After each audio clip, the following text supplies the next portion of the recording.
Welcome student to the biology hub. आज फिर से मैं लेके आ गई हूँ लाइफ प्रोसेस की आगे की वीडियोस।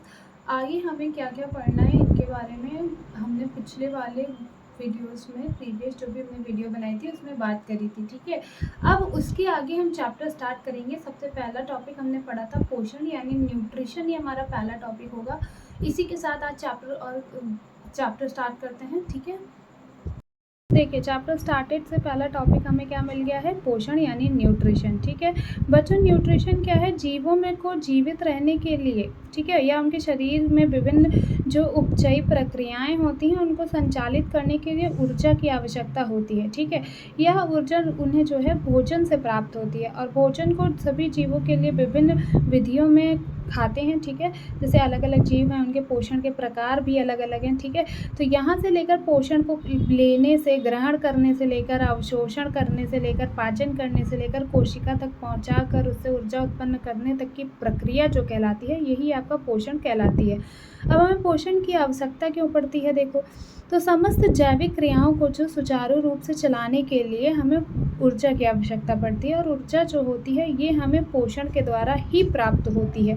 ठीक है बच्चों, अब इसमें दिया है नए जीव द्रव्य और कोशिका को उत्तक में होने वाली टूट फूट की मरम्मत के लिए भी आवश्यक होता है। यानी अगर आप खाना नहीं खाते हैं, पोषण आपके शरीर में नहीं जाता है, पोषण आपके शरीर में नहीं जाएगा बच्चों, तो आपके शरीर में ऊर्जा उत्पन्न नहीं होगी, और अगर ऊर्जा उत्पन्न नहीं होगी तो नई कोशिकाओं का निर्माण कैसे होगा बच्चों, और नई कोशिकाएं हमारे शारीरिक स्वास्थ्य के लिए बेहद ही क्या है, आवश्यक हैं। ठीक है, अब हम देखते हैं कि पोषण हमें किस चीज़ के द्वारा मिलता है। तो पोषण जो हमको बच्चों मिलता है ये हमें पोषक तत्व यानी न्यूट्रिशंस के द्वारा मिलता है। ठीक है, ये न्यूट्रिशन हमें कुछ 5 प्रकार के तत्वों से प्राप्त होते हैं। पहला तत्व हमें दिया हुआ है कार्बोहाइड्रेट। अब हमको पता है बच्चों कि कार्बोहाइड्रेट जो होता है ये हमें प्रचुर मात्रा में आलू, चावल, अरवी, मक्का, साबूदाना आदि के साथ बहुत आसानी से मिल जाता है। ठीक है, और ये सभी चीज़ें आप अपनी डेली रूटीन में खाते हैं, जैसे हम रोटियां डेली खाते हैं। ठीक है, ये सभी हमारे लिए बहुत आवश्यक है, क्योंकि हमारे शरीर को चलाने के लिए ना जैविक कार्यों को इनके उपयोगिता के बिना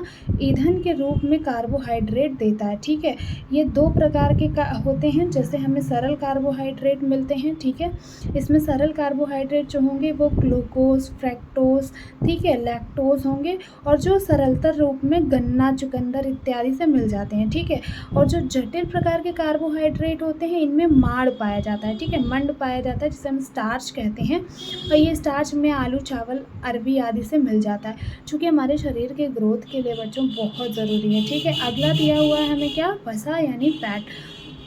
अब देखते हैं बच्चों, वसा जो होता है ये शरीर में आंतरिक भोजन जो होता है, इसमें जितने भी अतिरिक्त हमें खाने के लिए ज़रूरत होती है उन भोजन को देने के लिए एक भोज्य पदार्थ है। ठीक है, ये क्या करेगा, हमारे शरीर में संग्रहित होकर उसको स्थिरता प्रदान करता है, ऊर्जा प्रदान करता है। ठीक है, ये ताप नियंत्रक और कोशिका कला के निर्माण में भी सहयोग करता है। इसके अतिरिक्त जो शरीर को आकृति प्रदान करता है। ठीक है, साथ साथ वसा के निर्माण में कार्बन, हाइड्रोजन, ऑक्सीजन भी मिले होते हैं। ठीक है, ये जो वसा है हमें जितनी भी तेल वाली चीज़ें हैं ना, तैलीय चीज़ें होती हैं जिन्हें हम तैलीय पदार्थ भी कहते हैं, उनसे प्राप्त होती हैं, जैसे नारियल का तेल, बादाम का तेल, मूंगफली का तेल, तिलहन।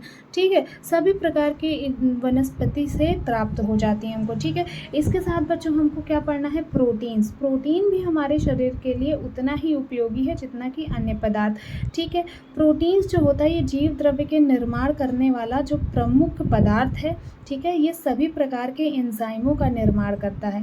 ये शरीर में हुई टूट फूट की मरम्मत करने में भी बच्चों सहायता करता है। साथ में आवश्यकता पड़ने पर यह ऑक्सीजन द्वारा ऊर्जा भी प्रदान करता है। ठीक है, और ये जो प्रोटीन होता है ना, ये हमें जो है, ये जो दालें होती हैं सभी प्रकार की दालों से प्राप्त होता है बच्चों। ठीक है, जितनी भी प्रकार की आप दाल खा रहे हैं, कौन कौन सी दाल आप खाते हैं, देखिए आप जो खाएंगे दालें, अरहर की दाल खा रहे हैं, मसूर की दाल खा रहे हैं, चना दाल खा रहे हैं। ठीक है, इन सभी चीज़ों से हमको प्रोटीन प्रचुर मात्रा में बच्चों प्राप्त होता है। ठीक है, इसके साथ ही साथ आगे हम देखें बच्चों तो विटामिन्स की बात कर लें। ये एक जटिल कार्बनिक पदार्थ होता है जो शरीर की प्रतिरक्षा प्रदान करता है, ठीक है।